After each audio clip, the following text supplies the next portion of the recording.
பல்வேறு மொழியாக இருந்து பிரிந்திருந்தாலும் கூட இன்று வணிகர் என்ற போர்வையிலே வணிகர் குடும்பமாக அகில இந்தியாவிலே முதல் முறையாக டெல்லியிலே அனைத்து மொழி for having permitted me to discuss about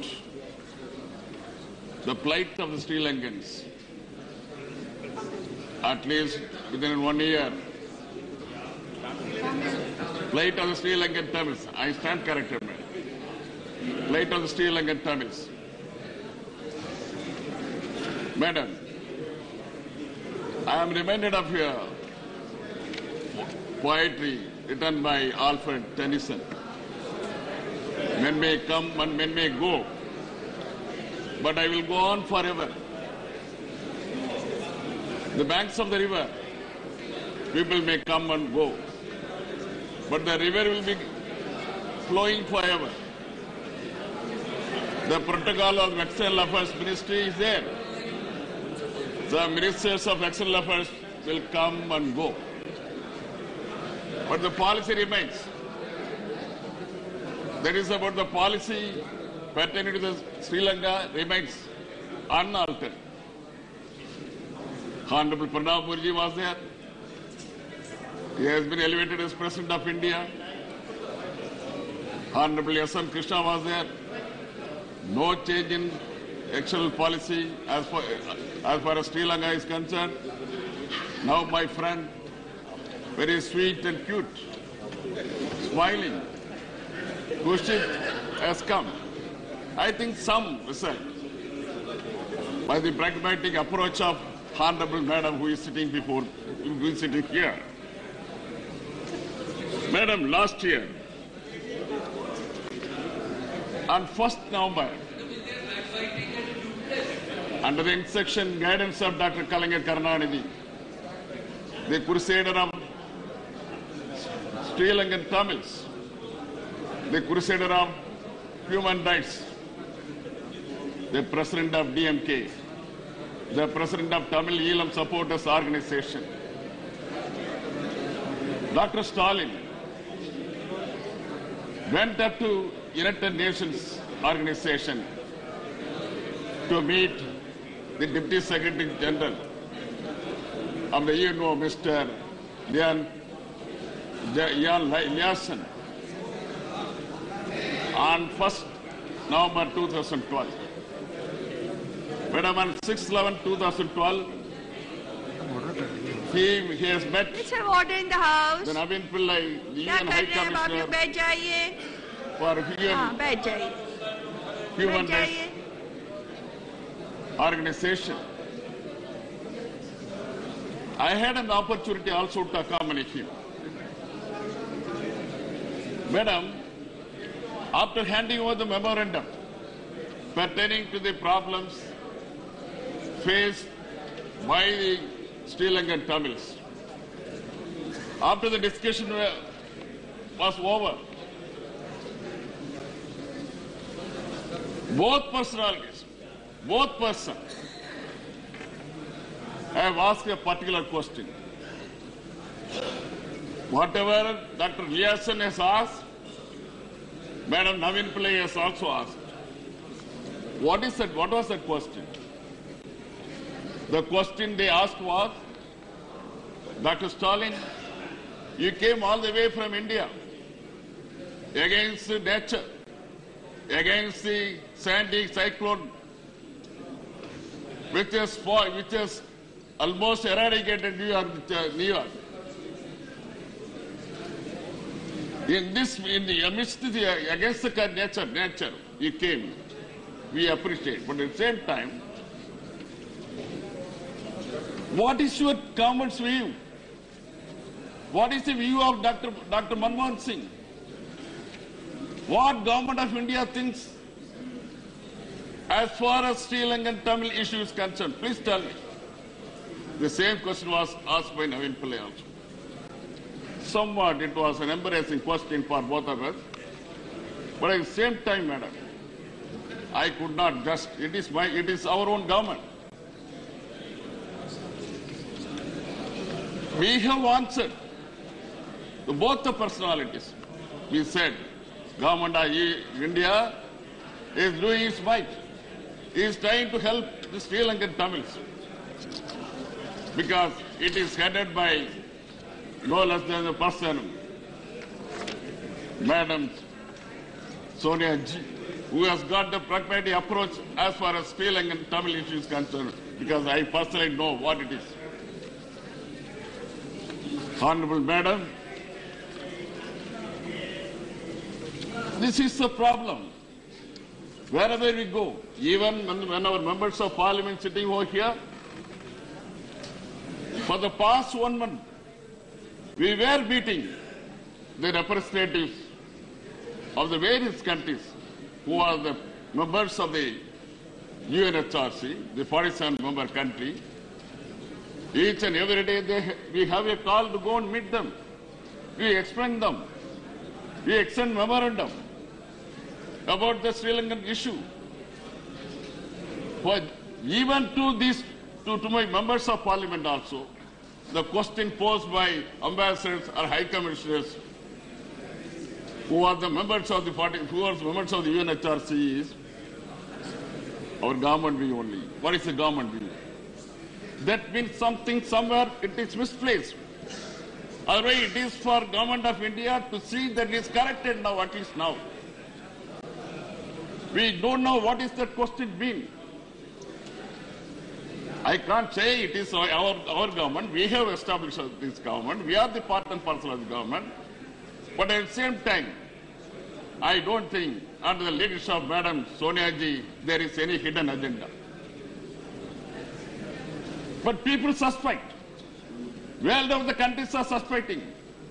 So that is why we have arranged for a TESO meeting, Tamil Eelam Support This Organization, in Delhi itself today at 5 o'clock. My leader, Dr. Karnanidhi, has already extended invitation to all the members, all the leaders of the parliamentary party, including Madam Sonia Ji. My request is at least now you come forward. Government of India should come forthrightly, uprightly. What exactly Government of India is thinking about? The alleviation, as far as the alleviation of problems of the Sri Lankan Tamils. See, we have asked for Tamil Eelam. Yes, no doubt, we have asked for. You just tell one party who not asked for Tamil Eelam here in this house.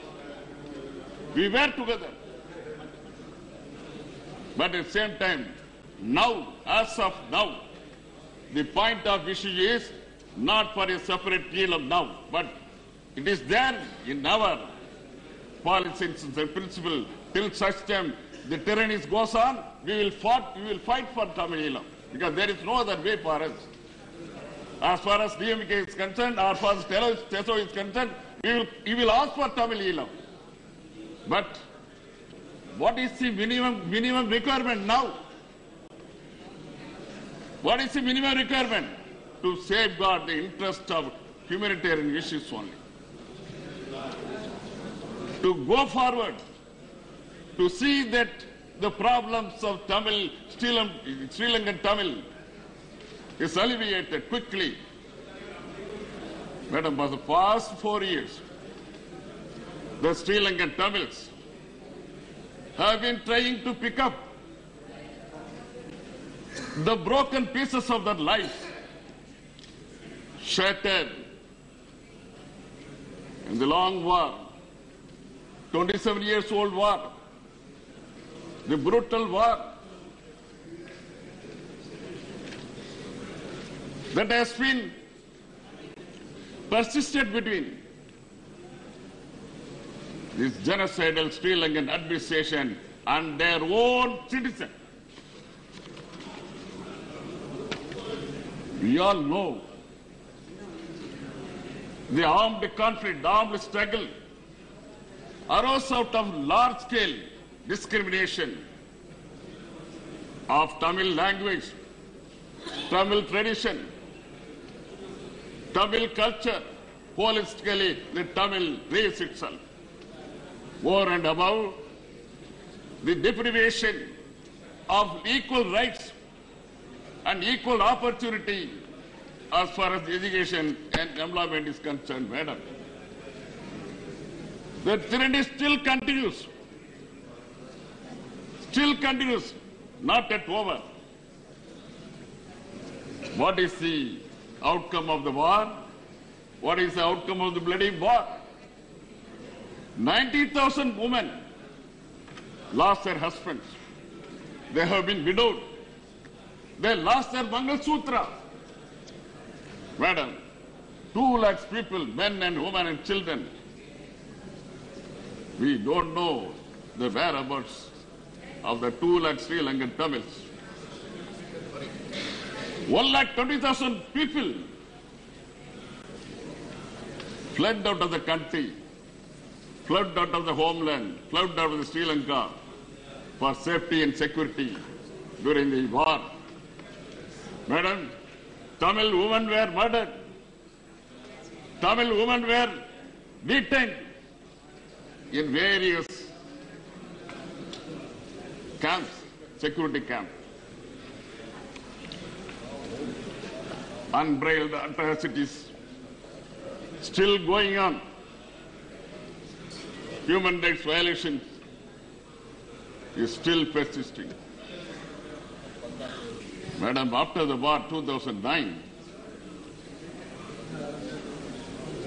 Dr. Ban Ki-moon and the head of the Sri Lanka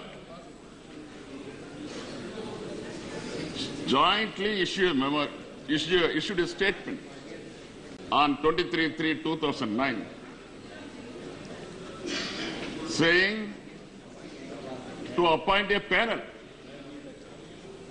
to advise Secretary General on implementation of commitment of human rights accountability. You know, the Dar Asman Committee has been appointed, Dar Asman of Indonesia, as the president of this particular committee, as the chairman of this particular committee. Yasin Sukha of South Africa, Stephen Ratner of ESA, they have submitted a report wherein 40,000 people have been killed. That was the first report. UNHRC itself, the commissioner of UNHRC, Naveen Pillai, has appointed a committee that has submitted a report on 11/2/2013. It is being discussed in UNHRC now. At this juncture, I want to tell you, madam, the Human Rights Watch, the international famous NGO of New York, it has submitted a 140-page report. It has narrated the horrible stories of Sri Lankan Tamils. 75 incidents of rapes, sexual abuses of Tamil sisters. Not only Tamil sisters, madam. Shamefully, I have to say, Tamil brothers also. Madam, a 13-year-old, in the report, in the HRW's report, a 13-year-old Tamil woman who was picked up from her house by CID personnel. The HRW Human Rights Watch report said a particular reading, the Sri Lankan Tamil woman said, I was taken to the 4th floor of CID office in Colombo. I was not given food or water. They abused me. Abused me, you have to understand. I was burned with cigarette during questioning. The question asked was, where was your husband? I said, my husband gone abroad.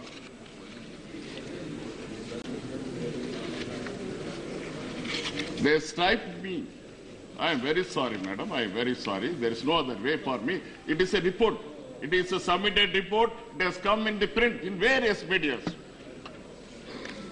I was raped one night. The second day, 2 men came to my room and they raped my clothes, and both raped me the second day, unquote. Another episode, madam. 23-year-old male. That youth got in August 2012. He said, I quote, I was tied in a chair and they questioned about my recent travel abroad. They striped me and started beating with the electric wire. Later that night, I was raped the first night by one man, came alone and anally raped me. The second and third night, two men came to my room. They anally raped me and also forced me to have oral sex. This is what the Human Rights Watch reported the issue, madam.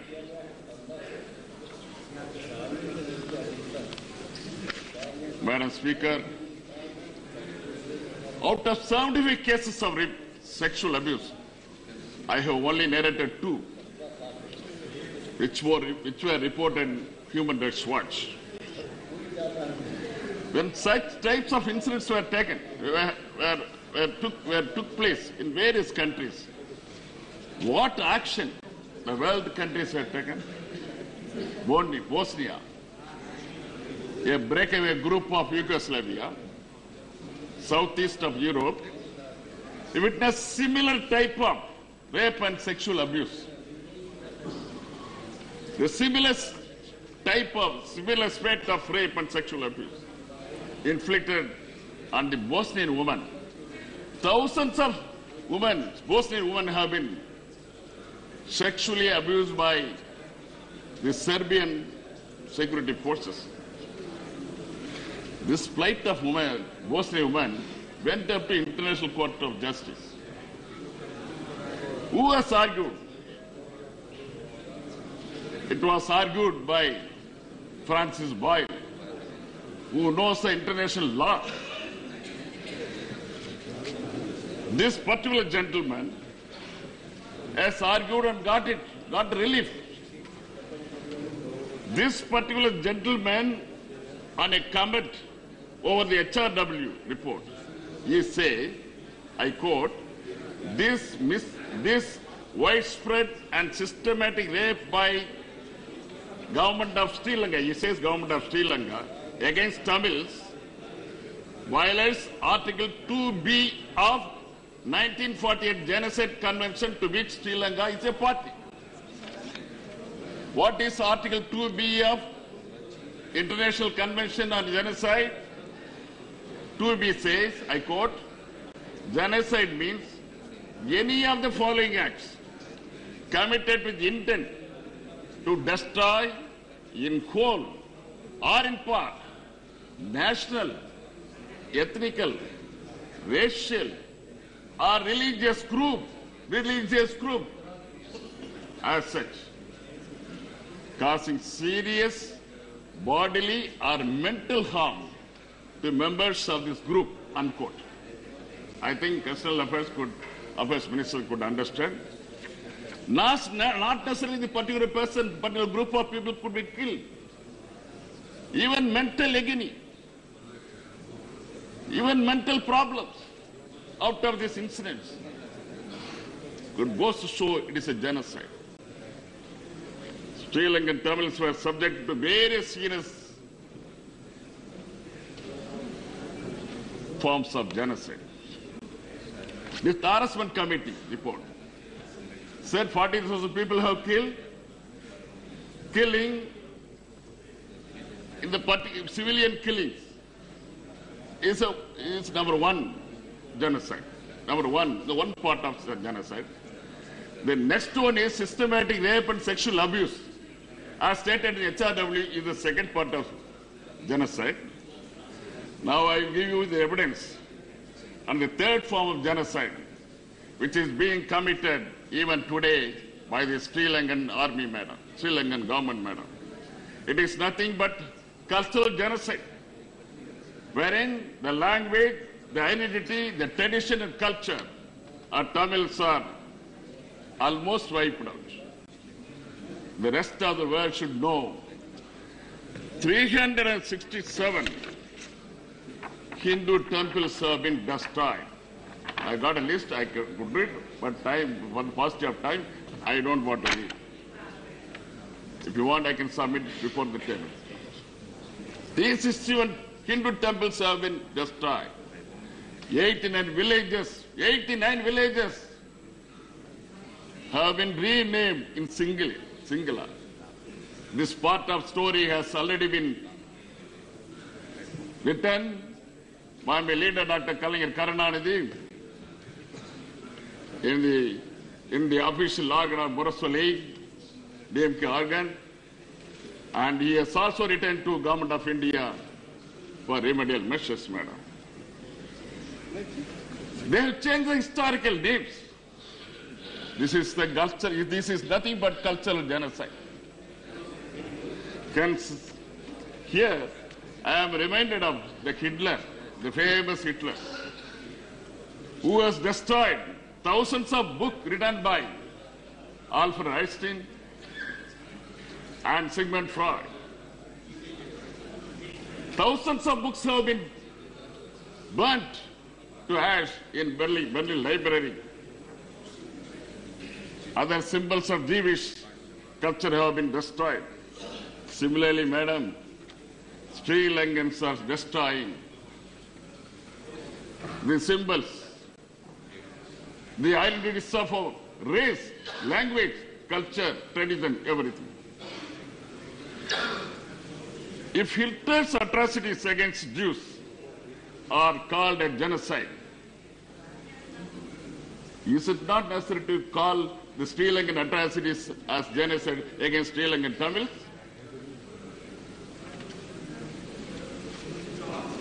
Whether we like it or not, madam, whether we like it or DMK like it or not, whatever religion says, religions, various religions, Christianity, Quran, Islam, and Hindu religions say, Bible says in one place, Matthew chapter 2 verses 16, massacre of innocents. King Herod of Bethlehem killed all children who could not detect who is child Jesus, because he thought child Jesus is threat, but ended his life with visible worms crawling all over his body that caused cavities with wounds all over his body. This king is condemned by the Bible and by the entire world. Not only Christianity, entire world is spitting on its history. Islam, according to Sahih Muslim book 19, Hadith 43:19 and 43:20, women and children should not be killed even during the war. Hinduism, Rig Veda, verses 6:75-15 says that a warrior will go to hell if he attacks a child or a woman. Don't attack or kill the old. Don't attack from behind. Don't poison the tip of your arrow. This is what Rig Veda says, madam. But, my dear madam, a war criminal who is being accused of killing 40,000 citizens, a war criminal committed rape and sexual abuse on thousands of Tamil women, a war criminal, one who has demolished hundreds of temples, has been allowed into famous Tirumala temple, madam. How this happened? How could it happen? A person who has demolished Hindu shrines, a person who has demolished holy places of India, welcome to India with the red carpet welcome. Do you know why he is coming? To wash his sin hand, to wash the hands. It is full of sin, full of bloodstain of Tamils. Not only thousands of Sri Lankan Tamils, madam, but also the child Balachandra. Not one bullet, madam. Not one bullet. To kill a 12-year-old boy, one bullet has been injected on his chest. He has died on the spot. Just before 10 minutes back, he was eating some biscuits inside the bunker.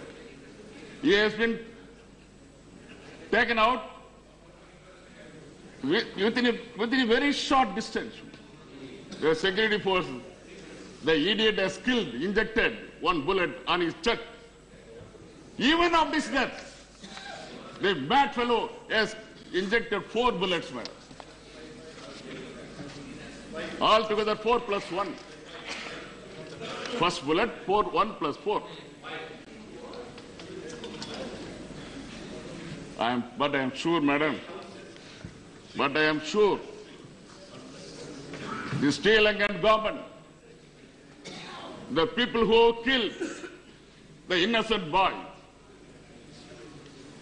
they have to suffer like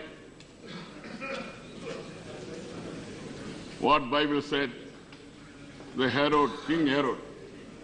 They have to suffer like King Herod, madam.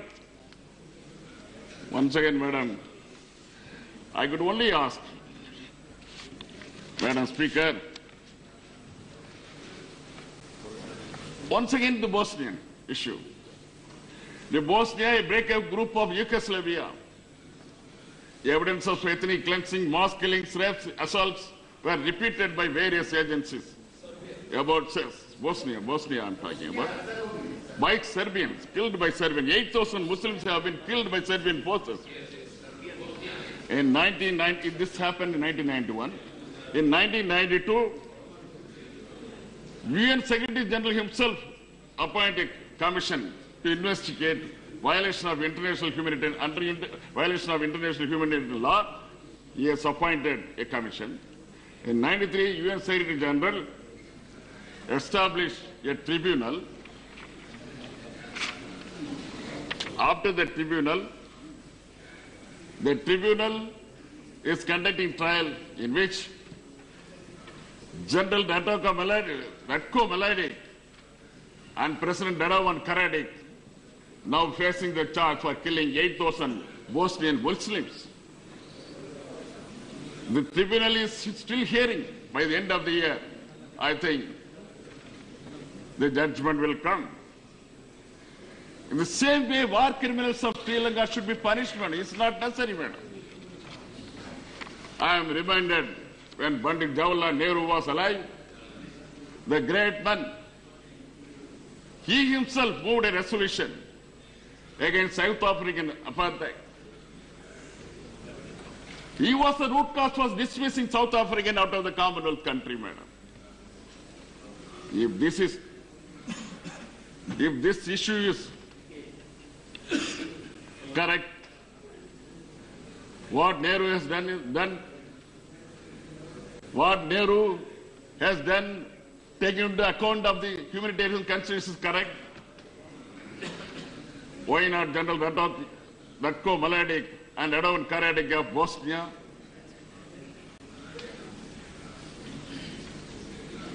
Why not the Iran? Why not when the killing of hundreds of people when hundreds of people have been killed in Iran, for the Iran stands, which has killed so many people in 2009 election, is correct. If Bashar al-Assad faces UN sanction for killing 1,300 Syrians for having voiced the democracy, if Omar al-Bashir of North Sudan has to receive warrant issued by United Nations for having killed 2 lakh people, why not Rajapaksa? The same fate has to be faced by Rajapaksa. I don't think you should be taking madam, names like this. Why not Sri Lankan administration? No, I told you right in the beginning, this will be expunged. Yes. Madam, in the 140 page, Human Rights Watch report, which urges to find out the ways and means for the human rights violations.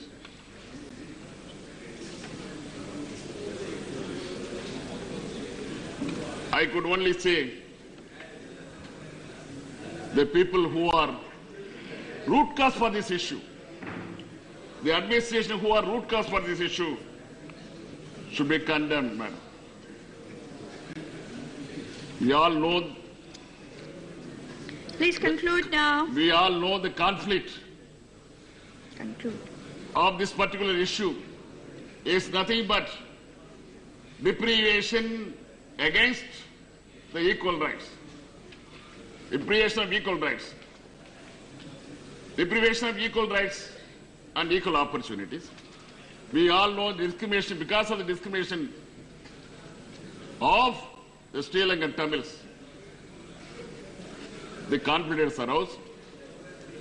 And we have to find out the ways and means how to get rid of the issue, madam. Government of India should not keep lukewarm. Their approach should be positive. There should be a clear-cut decision to see that Government of India should go before the UNHRC to see that this particular issue started very quickly. What has happened, 13th Amendment? What has happened, the Indo-Ceylon Agreement? Indo-Ceylon Accord has been signed between the great leader Rajiv Gandhi and Jayawardene. 25 years, madam. Silver Jubilee celebration is going on for this accord. What has happened? Nothing has happened. Things are kept as it is. People are keeping lukewarm on this issue. Okay. They said 13th after the 13th, after the accord, Indo-Ceylon accord, they said 13th amendment will hold good. But what is brother Defense Secretary said some 1 month back? No, if at all anything is there, I have to recommend for not having 13th amendment, he said. And President of Sri Lanka himself, he said, no, we are not for 13th amendment. It will be, if at all anything, any decision has been taken, it will be homegrown only. You cannot expect just like noodles, just to you could not expect just like noodles that can be created within 1 minute. He said, how many years? For the past 4 years he is saying that. Nothing is happening. That is why my request, my demand before the Government of India is to see that there should be a resolution. There is an amendment to the resolution of the United States of resolution to see that proper accountability is fixed on Government of Sri Lanka to implement the process, LLRC process. Not only that, madam, the guilty should be punished. The guilty who are responsible for the human rights violation should be brought before the International Court of Justice. That is more important as far as DMK is concerned. Thank you. I request, madam is here, with all her humanitarian approach, pragmatic approach, the Government of India should come forward to see that such resolutions are taken before the UNHRC and see that solace is given to the Sri Lankan Tamil. Thank you, madam. Thank you so much. Shri Yashwant Sinha.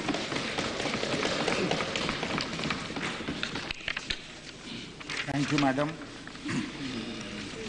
Madam, I rise to participate in this discussion with a very heavy heart. Talking about a neighboring country with which we have had the best of relationships in the past is a very tricky business. And I am therefore grateful to you for having advised us about the sensitivity of the situation and be restrained in the language that we use. Madam, I recall, because I spent a couple of years in the Ministry of External Affairs that dealing with Sri Lanka was one of the easiest jobs while dealing with all our neighbors. Each one of them had some issue or the other, but it was only with Sri Lanka that we could deal on the basis of sovereign equality without any hang-ups either on their side or on our side. And this whole House is aware of the fact that Sri Lanka is one of our closest neighbors, that we have had a civilizational relationship with Sri Lanka, and in modern times, one of the most cordial. But at the same time, the tragedy of the Sri Lankan Tamils is one of the greatest tragedies of our times. And when you are dealing with a neighbor, it becomes very difficult to remain untouched by the events and the goings-on which take place in that country. We have been affected. People who have been close to us in Sri Lanka have been badly mauled in this war. And the worst part is that the tragedy of the Sri Lankan Tamils continues. They have not only been massacred, abused, their human rights violated, atrocities committed. When the war was on, it is something, as my friend Mr. T.R. Balu has said, which continues even today. Any one of us who saw the picture or watched the video of that young child, 12-year-old, sitting in a bunker, then eating a biscuit, and then his dead body lying on the ground with 5 bullet holes in his chest, cannot remain unmoved by the tragedy of war. If the ugliest face of war was brought home to all of us in this whole long conflict, it is the picture of that innocent child being done to death in a manner which is clearly unacceptable. Madam, my colleague Mr. Balu has described the plight of the Tamils in great detail. I have no wish to revisit that issue in my intervention. But I would certainly like to raise issues of policy in this debate, because I think it is important for this House to tell the government of India what our policy towards Sri Lanka be in the changed circumstances. You are aware of the flip-flops in the past. I am not raising it in a spirit of partisanship, but facts of history are facts of history and cannot be really denied. What happened when the LTTE emerged is well chronicled. We first encouraged them, then we sent our army after them in Sri Lanka to destroy them. They could not be destroyed. 2,900 of our brave Jawans and officers lost their life on Sri Lankan soil. There is no memorial to them, madam, in our country. Not yet. It's one of the greatest losses that the Indian Army has ever suffered. And we were back to square one because this policy achieved nothing.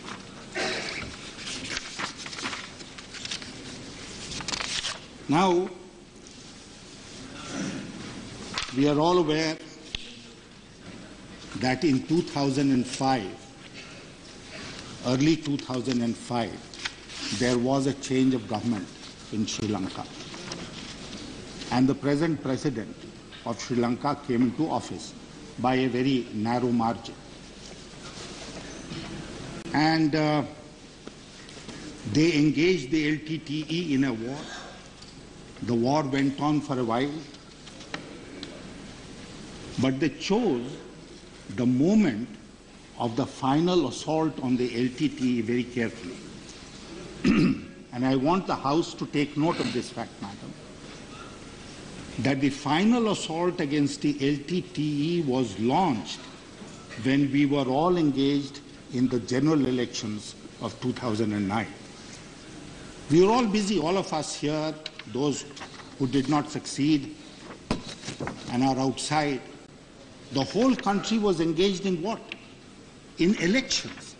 It was at that point of time that the government of Sri Lanka decided to launch its final assault against the LTTE and against the Tamils of Sri Lanka. And they won a famous victory. Their leader, the LTTE chief, was killed. His son was killed. Thousands of Tamils were butchered, civilians. Untold atrocities were committed. And the war came to an end with the final annihilation of the LTTE in the middle of May, when the results of the Lok Sabha elections were coming. You will remember that the counting for the Lok Sabha elections took place on the 16th of May that year. Unfortunately, the triumphalism became a state policy of Sri Lanka after that. And the spirit of triumph continues even today.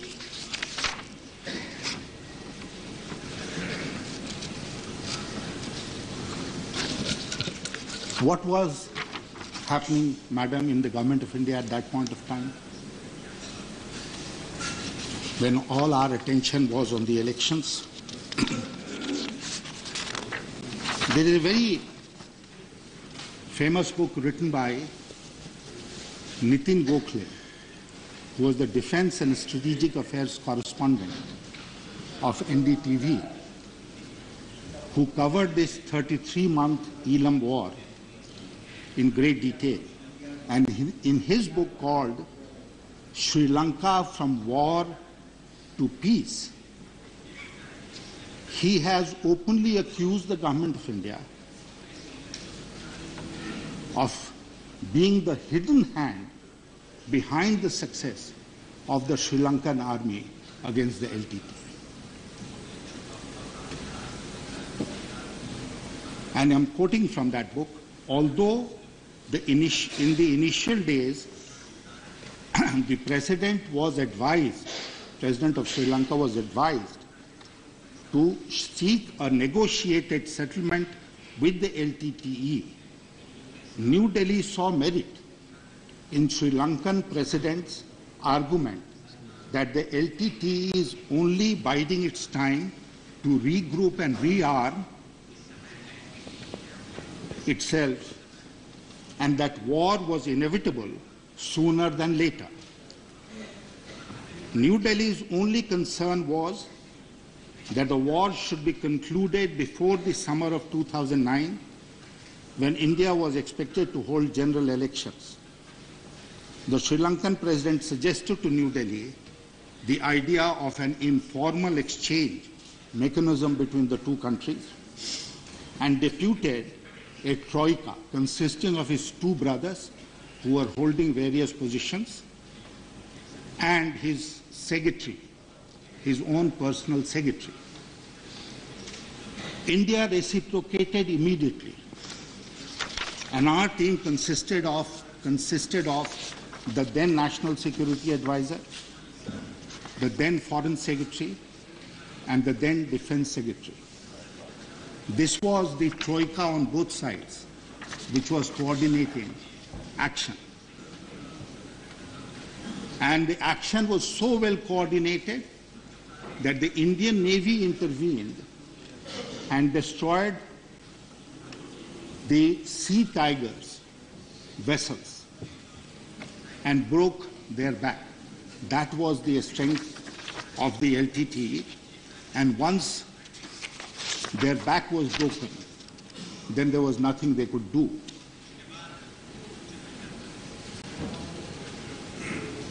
More importantly, the idea that there was no military solution to the conflict, which had been the centerpiece of our country's policy,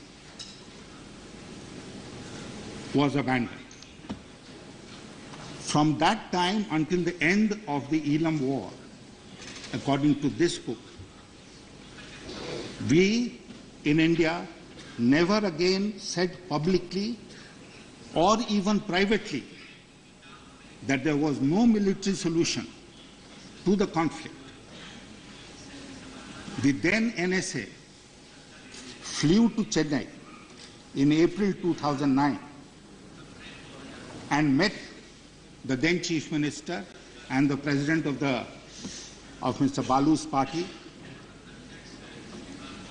He flew to Sri Lanka. Nothing happened. They were being told one thing in Chennai and something else in a different language was being conveyed to the Sri Lankans.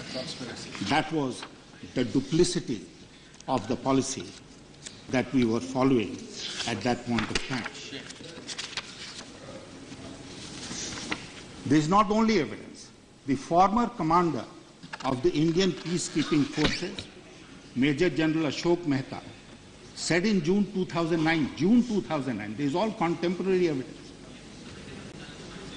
And I quote, "We were complicit in the last phase of the offensive when a great number of civilians were killed. Having taken a decision to go along with the campaign, we went along with it all the way and ignored what was happening on the ground." Unquote.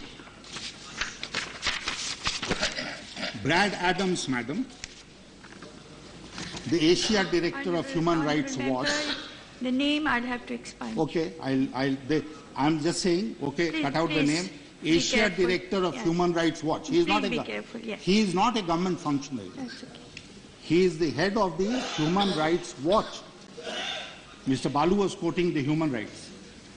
Said that India had failed to act when the Red Cross warned it of an unimaginable humanitarian catastrophe. India could have saved many lives if it had taken a proactive position. The Asia Pacific Director of Amnesty International said, and I quote, "India simply chose to support the Sri Lankan government's notion that it could kill as many civilians as it would take to defeat the Tigers." The most damning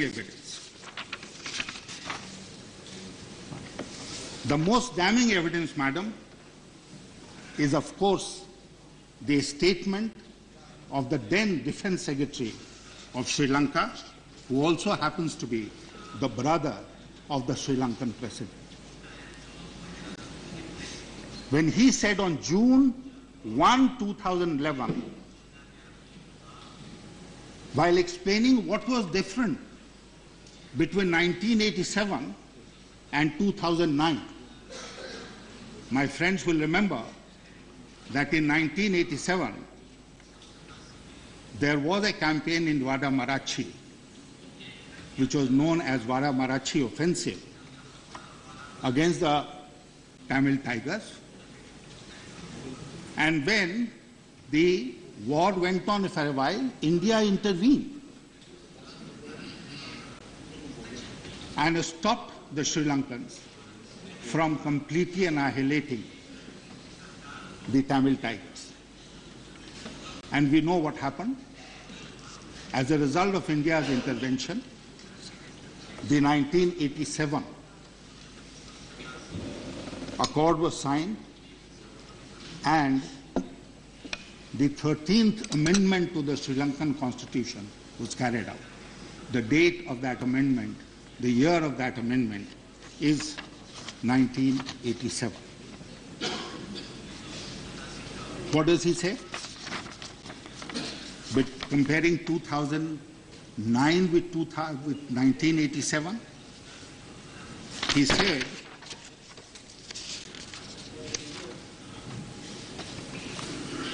the primary problem in 1987 was that the relationship between the two countries, India and Sri Lanka, had not been managed very effectively.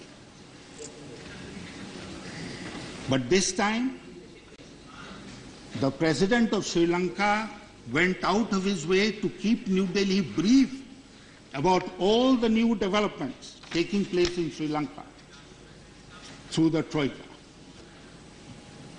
He understood that while other countries could mount pressure on us through diplomatic channels or economic means, only India could influence the military campaign.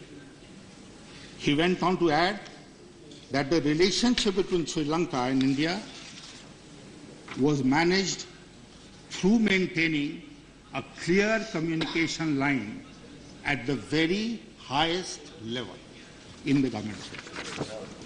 This is the Defense Secretary of Sri Lanka making a statement.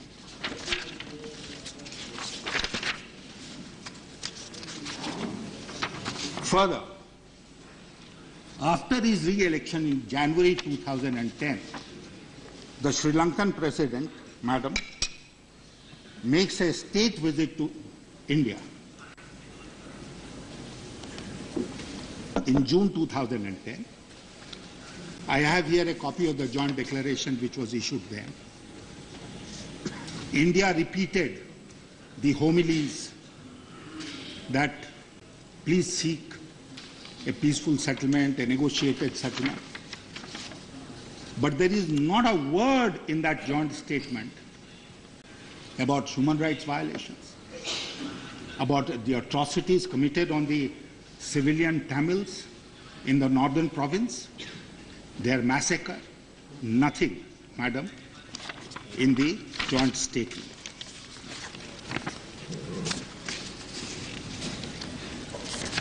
In a book which was released in Sri Lanka, which is called, the book is called Gota's War.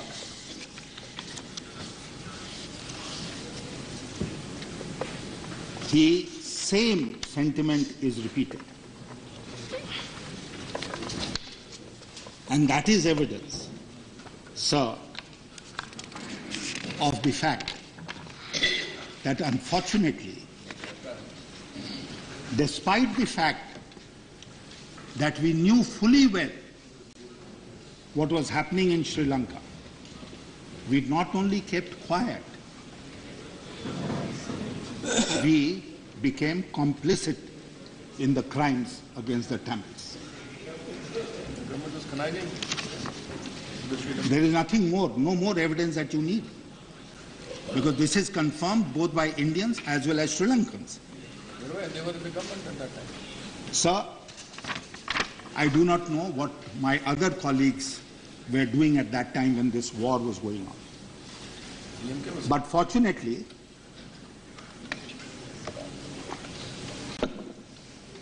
I have been able to access some of the statements which I made at that point while stating my party's approach to this problem. I had gone for campaigning in the Lok Sabha elections to Karnataka, madam, sir. This was in April, end of April 2009. So what I am saying in this house is not something that I am imagining today. I am quoting evidence from April 2009. The leader of the party to which Mr. Thambidurai belongs had issued a statement saying that India should impose sanctions against Sri Lanka to stop them from carrying out these atrocities. It was in that context that media persons approached me in Bangalore, and this is what I said.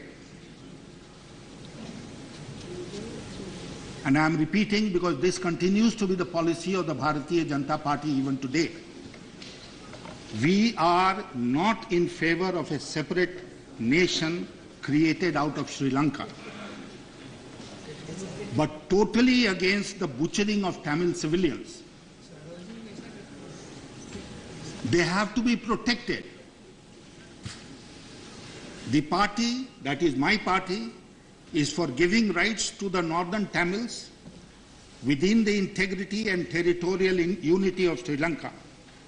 Our only concern was, and will remain the plight of the civilian Tamil population who are suffering untold misery through military action of both sides, LTTE as well as Sri Lankan government. India must make its intentions very clear to Sri Lanka with diplomatic channels and high-power delegations not working. And I just said the NSA was visiting Sri Lanka and coming. The only option left is imposing sanctions on Sri Lanka if it goes ahead and disregards our advice. This is what I had said on behalf of my party, echoing what the leader of the Anna-DMK had said. This is what we should have done. Then again, sir, my friend Vaiko, who used to be a member of this House, he came in August 2011 to invite me to join one of his protest rallies in Delhi against the genocide of the Tamils in Sri Lanka.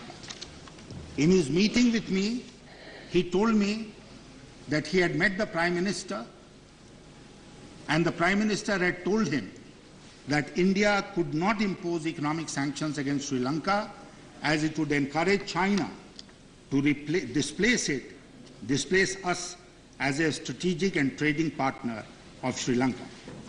When I asked Vaiko whether I could quote him publicly, he said I could. So when I went to address his rally, I naturally pointed out this statement and said this represented a helplessness on the part of the government of India. And I don't agree that we should formulate our policy, especially neighborhood policy, in a state of helplessness. So today, sir, if I speak on behalf of my party for the Tamils of Sri Lanka, I shed tears on their plight. It is not because this debate is taking place in the House today. It is because we truly feel for our brothers and sisters in Sri Lanka. We truly feel for them. And I'm sorry that there could be people who, either through ignorance or through policy, may not share this view. Triumphalism will not work. Even after a war, peace is always negotiated. And therefore, winning the war becomes irrelevant if there is no peaceful resolution of the ethnic problem in Sri Lanka. Sir, what is it that we would like the government of India to do? And I'm making some very, very specific suggestions.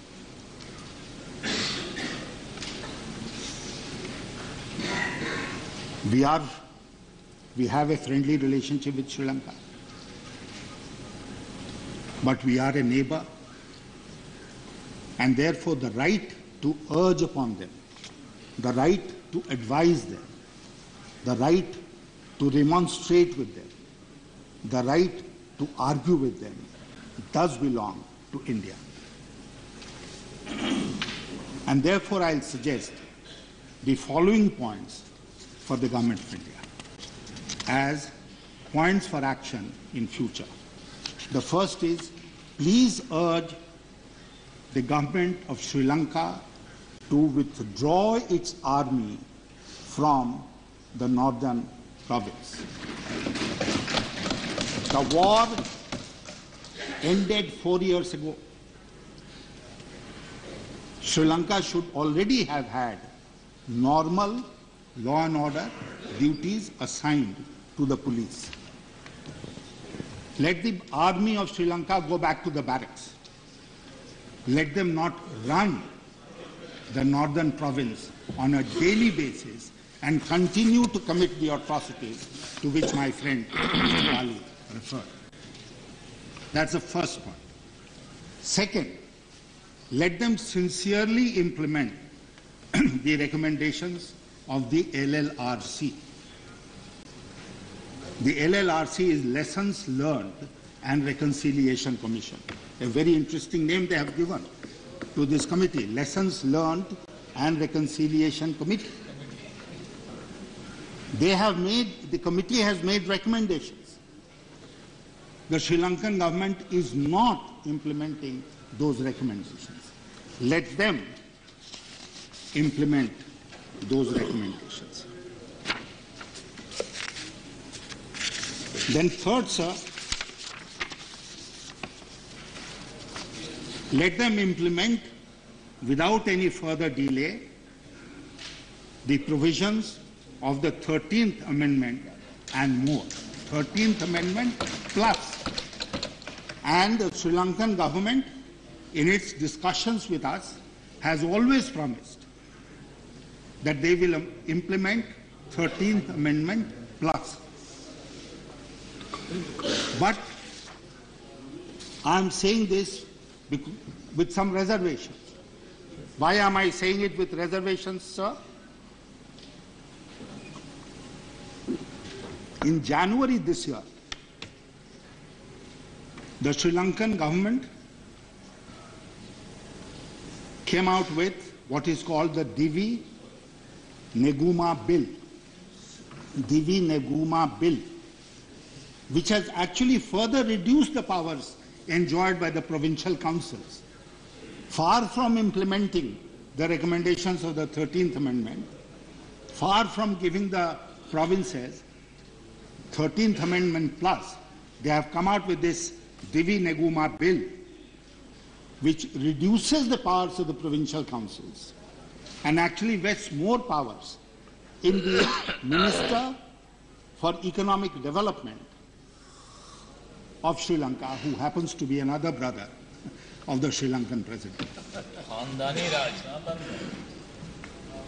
When the Chief Justice of Sri Lanka protested, Shirani Bandaranaike, and said this was unconstitutional, she was summarily impeached. And when an international commission was supposed to visit Sri Lanka, they did not allow that commission to visit. Fourth, let an impartial inquiry be held into the charges of genocide and atrocities against the civilian Tamils by the Sri Lankan forces during the Elam War. And it should be an absolutely impartial inquiry with outsiders, people from the outside of Sri Lanka, so that the truth comes out. Next, number 5, let there be a clear commitment on the part of the Sri Lankan government that after the inquiry, the guilty shall be punished. Number 6, let India not merely vote in the UNHRC. Let India, sir, take the lead in drafting the resolution in the UNHRC. Because I read a statement somewhere, and perhaps the Prime Minister said it yesterday, that we look at the language of the resolution and then decide whether we shall vote for it or not. No, let India take the lead in drafting the language of that resolution. Yes, and carry it through the UNHRC. And finally, sir, very importantly, let India convey in no uncertain terms to the other nations in our neighborhood and to the world at large that any undue interference by them in the affairs of Sri Lanka or in India-Sri Lanka relationship will not be acceptable to India. We are always afraid of big brother China. China will replace it, China will do it. No, foreign policy is not conducted out of fear. Foreign policy is conducted out of confidence. And let that confidence inform the foreign policy and the neighborhood policy of the government of India. Sir, India is a country with a great deal of clout. But we seem to have lost that clout. We seem to have lost that momentum. And that is why these kinds of things are happening in our neighborhood. I hope there will be a debate in this House on what is happening in India's neighborhood someday. I don't want to take, you already have rung the bell. I don't want to take your time today on our neighborhood policy. But I'd like to say that when I assumed charge of the External Affairs Ministry from my distinguished colleague, Jaswant Singh Ji, and I went to seek the guidance of my Prime Minister, the respected Shri Atal Bihari Vajpayee Ji. I said, what should I do? How should I proceed with my task? And the advice that he gave me was, please take care of our neighbors first.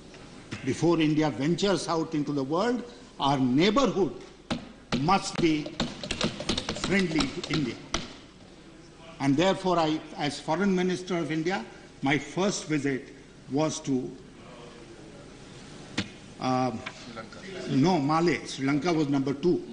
वहाँ भी हालत खराब है. वहाँ भी हालत खराब है.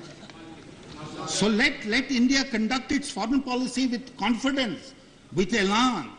There is a Urdu word called Iqbal. Iqbal चला गया है इनका. सरकारें इकबाल पर चलती हैं.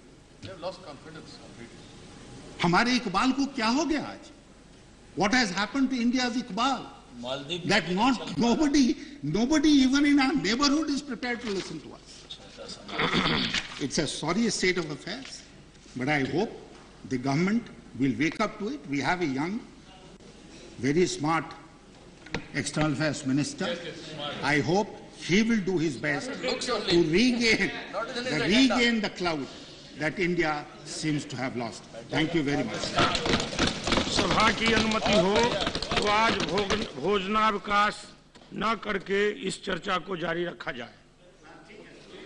जारी है. श्री थम्बी दुराई. Mr. Chairman, I thank you for me give this opportunity to participate in the discussion on the plight of the Tamils in Sri Lanka.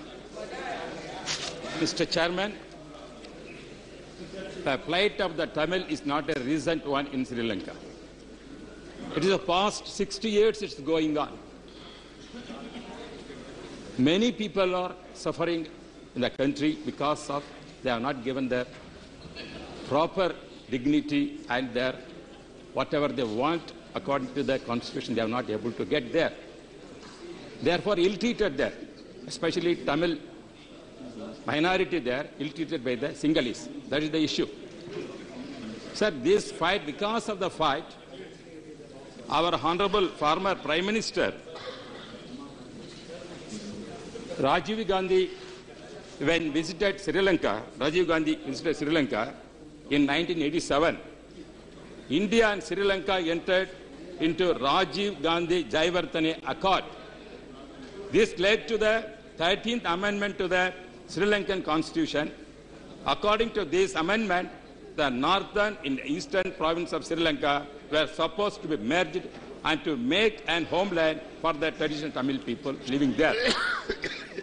I want to know from the government whether this accord initiated by Sri Rajiv Gandhi is taking place in Sri Lanka or not. Yesterday, even the Prime Minister, when he said this is not fulfilled, then what our government is doing? That is why, regarding, instead of implementing this accord, what happened, minority of Tamil people there are ill-treated and killed. The UN report says more than 40,000 civilians were killed in the war, in 2009 war, apart from the LTT. Sir, this is the lower figure. But actually, if you go, 3 lakhs people are killed in Sri Lanka, civilian Tamil people are killed. It's a genocide. Therefore, sir, India cannot take the responsibility. India is a country for democracy. India is a country for the human rights. When that is the principle, when the neighboring country, our brothers, when we have suffered this kind of humiliation, they would have taken serious action and stopped this kind of genocide. They failed. Our Sin also failed, even though they got so many clues in the 2000 war, the genocide war. At that time, our government failed to take necessary action. That is what I want to say, sir. Sir, regarding, it's not only this country. Even our country is not so serious about this. Because it is known how the Prime Minister yesterday replied. But most of the other countries are very serious about this genocide and human rights violation and crimes committed by Rajapaksa government against the Sri Lankan Tamils. That is the serious thing. And also, I request the government to back the resolution which is going to come in HRC and moved by USA. That has to be fully supported by our government, what we are expecting, sir. Sir, and also, our honorable members explained so many incidents how the Sri Lankan Tamils are humiliated and killed and raped due to genocide, how suffered, and they are thrown out from the country. When they have come back, they are not properly treated, they are given their property. They are suffering a lot. But Sri Lanka is not in a position to implement and rehabilitate our Sri Lankan Tamilians. That is the issue. For that, we want to take up certain issues, and in that respect, in spite of whatever our people have explained, how they ill-treated, how many people killed, atrocities committed by Sri Lankan army, and headed by the Rajapaksa government, so many things explained. It is well-known fact, everybody knows what happened there. But what we have to do, now the action. Our Yashwant Sinha moved certain resolutions which government has to take consideration. That is a good suggestion he said. Apart from that, our Honorable Chief Minister Tamil Nadu, Dr. Amma, already passed a resolution in the Tamil Nadu Assembly on 8/6/2000 line demanding the following factors which has to be taken seriously by the central government. First, central government must take up this issue, the international forum, including such as UNO. That is the resolution passed in Tamil Nadu Assembly. And also demanded that equal rights to be given to Tamil minority in Sri Lanka. This is another resolution passed there at the same time. And also, further, she demanded that economic embargo must be imposed on the nation. Till Sri Lanka is going to settle all Tamil issues and their flight problems can be solved and properly dignified, they have to give all the rights. up to that, India must see that the embargo was imposed on Sri Lanka. And also, she further demanded in the resolution that President Rajapaksa is declared as war criminal and tried in the International Court. That is what, this is a resolution passed by Tamil Nadu Assembly. It has to be taken very seriously by our government. And also, I want to say a certain instance which took place on our side, that is our party side, my party leader, and also Chief Minister Tamil Nadu. She has taken so many steps. In that, on 9/6/11, when NSA Sri Shankar Menon met Honorable Chief Minister, and she demanded on the day that Sri Lankan Tamil should be given equal rights. When he wanted to go to Sri Lanka, she demanded to make that has to be implemented. And also on 14/6/11, when our Chief Minister came to Delhi and met Honorable Prime Minister and submitted a memorandum demanding that Sri Lankan Tamil should be resettled and relocated quickly. That is why she asked that. And also 29/12, she wrote the Honorable Prime Minister requesting him to support the US-backed UN resolution condemning Sri Lanka. And 6/11/12, she stated that Sri Lankan Army Force personnel should not be given training in Tamil Nadu because they are misusing that. Therefore, that has to be stopped. And also 16/7/12, she wrote the Honorable Prime Minister demanding that Sri Lanka Air Force personnel should not be given training in any part of India, not only Tamil Nadu, in any part of India. On 21/13, recently, she said that the Asian Games to be held in July in Tamil Nadu should not be held because Sri Lankan players also participating. Sir, this is our Honorable Chief Minister, is the Mass leader now, elected leader. She is saying the feelings of the Tamil Nadu people, what we have to do. Therefore, the government has to take this kind of measures. Sir, we know very well, even UN panel experts have called those events of grave assault on the entire regime of international law.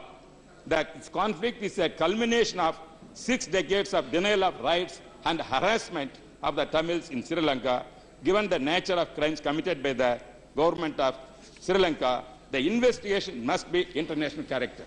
Whatever Sinha said, when they are constituting a committee, it must be consistent of various other countries.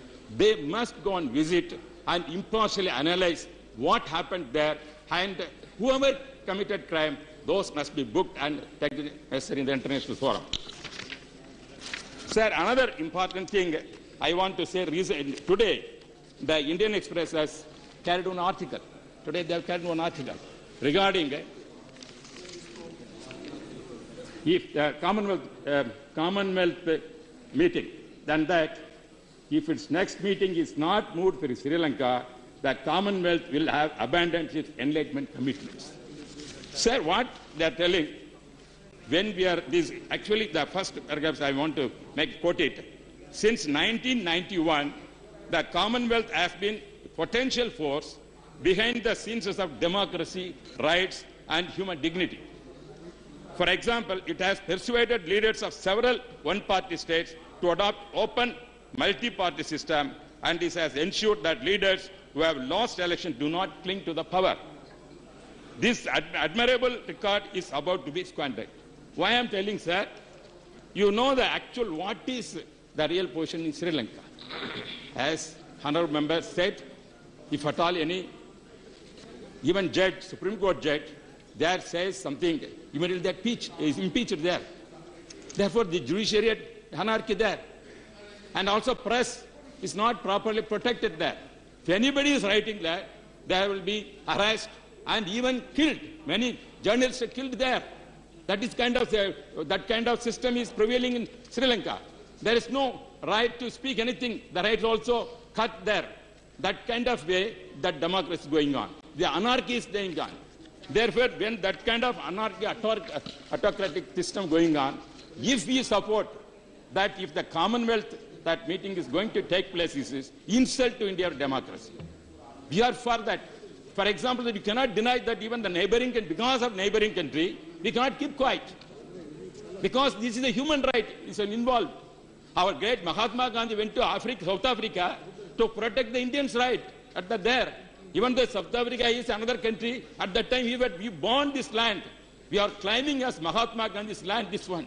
When my father of Mahatma Gandhi, that land we are living.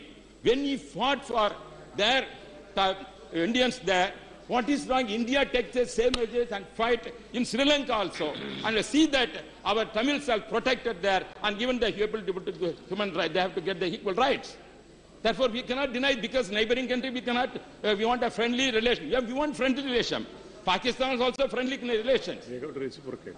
They have to reciprocate. If they reciprocate, what is use?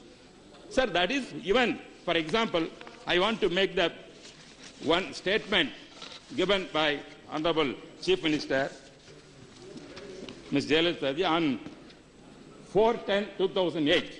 Sir, she has given a statement. 2000, when we are not in the power. At that time, she made it very clear. It was both considerable shock that I saw a media report that over 100 Sri Lankan military personnel had undergone a 1-month-long secret training course in Haryana. Apart from that, our government gave a lot of latest army equipments to the Sri Lankan. What purpose we have given? Can we give the same thing to Pakistan? Because terrorism also in Pakistan is also there. Nobody can deny that. Because to control the terrorism in Sri Lanka, if you train them, these people, some agreement, they misused it. They have used all the weapons to liquidate our civilians, Tamil civilians there. We are against terrorism. We are not for terrorism. As we said, we are not a separate Ilam department. What our Balu said is what Ilam. I don't know how he is going to propagate it in the sitting in the government of UPA government. Not only this party is sitting power 10 years, from 1999 onwards, in the NDA government, 5 years we are there in the government. Now also, after 2004, also continues there. Nearly 15 years, even Congress could not continue 15 years in the government. BJP cannot even 6 years continue the government. But the DMK party is continuing in the power in the central. Who is responsible for this? No, I am telling. I am quoting the government.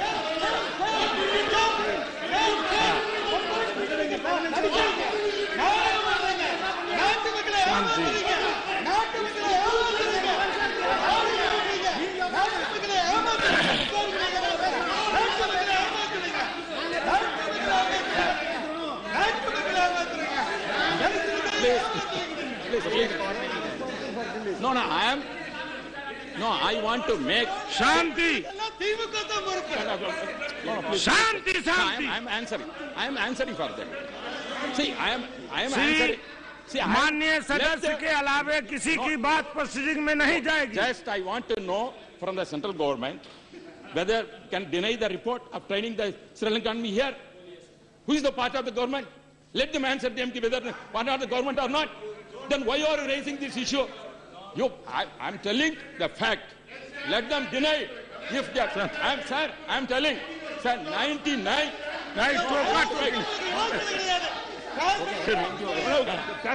Please. Sir, I want to make a specific point. Sir, 98 and 99, I was also minister here. The same Vajpayee government. At that time, please conclude. No, I want to make it very clear at a point. Yes, sir. please conclude. When we had a difference of opinion with Vajpayee ji regarding the Kaveri issue, because that affected Tamil Nadu people, I resigned from the cabinet. That is the spirit I had at so short. I need a short on that day. Whether they can do that, given 1 year only I served in the government. I quit because Tamil Nadu interested us at that time, not the lagrets. But here, what I'm telling, because Son. No, I don't want to. I will finish that. He is not yielding. He is not yielding. I don't want to yield. He is not yielding. I want to continue.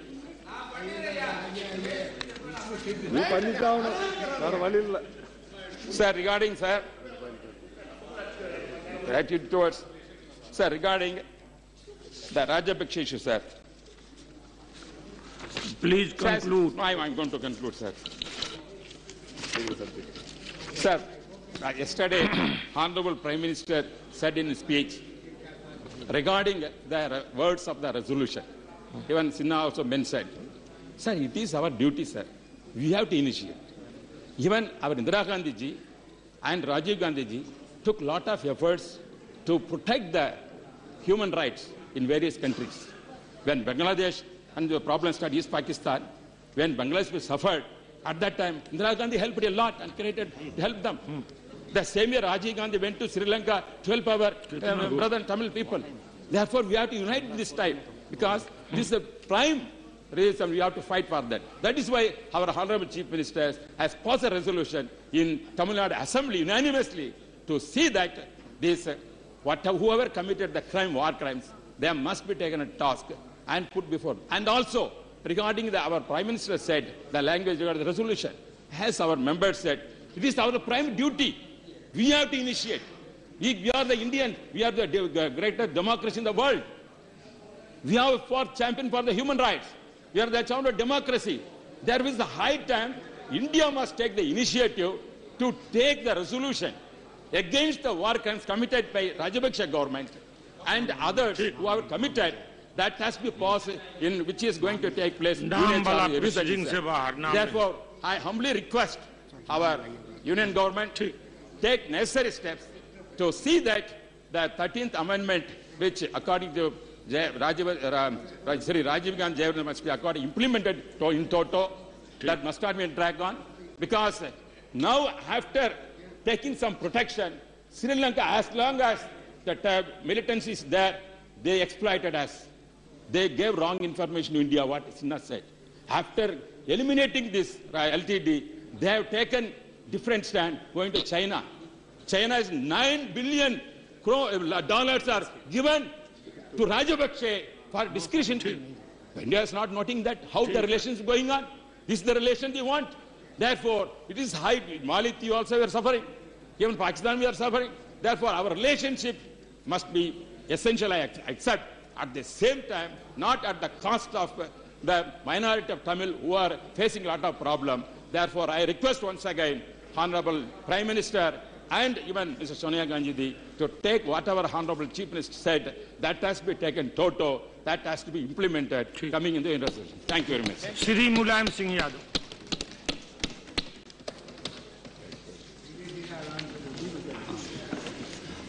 सभापति जी महोदय, अभी जो तमिलों के साथ अत्याचार हो रहा है, हिंसा हो रही है, बच्चों के साथ, महिलाओं के साथ, विधवाओं के साथ, इस संबंध में काफ़ी चर्चा बालू साहब ने, एसएम सना साहब ने की है। एक ही है सवाल और मुश्किल है हमारे विदेश नीति की।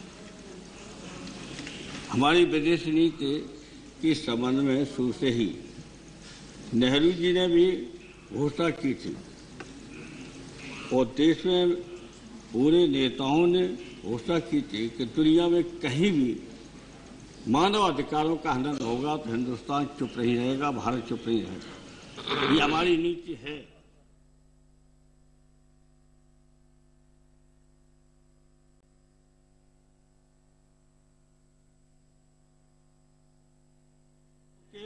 हमारे कितने अच्छे रिश्ते थे लंका